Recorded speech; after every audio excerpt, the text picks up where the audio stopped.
ఆ మధ్యన ఇమ్రాన్ ఖాన్ అరెస్ట్ అయినప్పుడు పాకిస్తాన్‌లో ఆహ్, ఈ బంగ్లాదేశ్‌లో హసీనాని దించేయాలి అన్నప్పుడు ఆ దేశంలో జరిగిన ఉద్యమాలు, శ్రీలంక అధ్యక్షుడు రాజపక్సేకి వ్యతిరేకంగా జరిగిన ఉద్యమాలు సందర్భంలో ఏం జరిగింది? ప్రజలు తిరుగుబాటు చేసి సైన్యాన్ని కదలనీయకుండా చేశారు. అలాంటి పరిస్థితులు ఇప్పుడు ఐర్లాండ్‌లో ఉన్నాయి.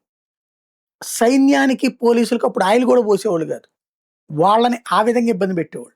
ఇప్పుడు ఇక్కడ ప్రభుత్వమే ఇబ్బంది పెడుతోంది. అక్కడ పెట్రోల్, డీజిల్ లేదు. ఉన్నటువంటి దాన్ని రేషన్ జేయాలి. ఆ రేషనింగ్ మీదన ప్రజలు తిరగబడ్డారు. రోడ్డెక్కారు, ఉద్యమించారు, ధర్నాలు చేస్తున్నారు, రాస్తారోకోలు చేస్తున్నారు. దాంతో దిగ్బంధాలు పెరిగిపోయినాయి. ఆ దిగ్బంధాలను కంట్రోల్ చేయాల్సినటువంటి పోలీసులకు పెట్రోల్, డీజిల్ లేదు. దాంతో వాళ్ళేం జేయాలో అర్థం గాక తలబట్టుకుంటున్నారు. ఇక ఎక్కడికక్కడ రెచ్చిపోయి రోడ్లెక్కుతున్నారు జనం.